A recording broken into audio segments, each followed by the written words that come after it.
Organizing professional patrols. This is an interesting concept. Some commanders have gone so far as to organize permanent patrol groups whose principal function is to furnish personnel for battle missions. The officers selected for these groups are volunteers, the most aggressive, tough, and rugged officers in the unit. They are permitted to select from the unit men who possess the same qualities. After a period of intensive training in scouting, patrolling, battle drill, and physical hardening, the patrol group is attached to the unit headquarters from which it receives its mission. So he's talking, look, you can make a little element that's made of your best guys.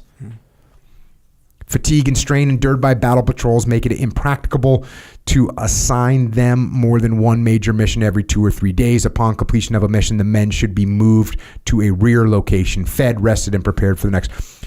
What I say is interesting about this is, what do you have in your company that's a duty or a mission or a task that maybe it's of such importance that you put together a little hit team and they get good at it and they do it all the time and you give them the support and you give them the training. That's a very sensible thing to think about. Now, it doesn't mean you have to exclude everybody else, because I can have a hit team of 4 people that do presentations to clients. That doesn't mean I send 2 other guys. Occasionally I throw this guy so other people learn and maybe they spend some time in the hit team. But it's an interesting concept and a good one to make someone a professional at that particular part of the duty. I mean, you're a football player. That's like what football is, right? Special teams. Essentially. Right? Yeah. I mean, it didn't used to be that way. Used to be like, hey, we're going to play football. Everybody's playing. Yeah, we're just playing football. Yeah. Now it's like, I'm only going out when this play's happening. That's an interesting way to look at it. Yeah, only when this play is happening. Yeah. I'm going out. I mean, there's some people that only play one play. Yeah, kicker, wedge breaker. Well, that can be kind of versatile. Yeah, you're right. Specialty. Bro, there was this guy. Actually, he was a wide receiver, but what the heck was his name? He played at U8 Trade. And he was just, he was a wide receiver for sure, and he did some things or whatever, but it was marginal compared to what his specialty was blocking field goals and punts. He was on the outside because he could run real fast. He was the fastest guy on the team. Yeah, he had hops. You have the instinct. He was just instinct and his speed. He was the fastest guy on the team. So the way he could just like get Dennis Rodman, by guys. Dennis Rodman rebounding. Yeah. You know who Dennis Rodman is, right? Yeah, but I mean, the scenario is a little bit different because it's not like they're like, hey, we need to call the rebounder. Dennis Rodman, I was just playing, right? You see what I'm saying? But this guy, hey, they're about to kick a field goal. Hey, freaking, what the heck was his name? Matt?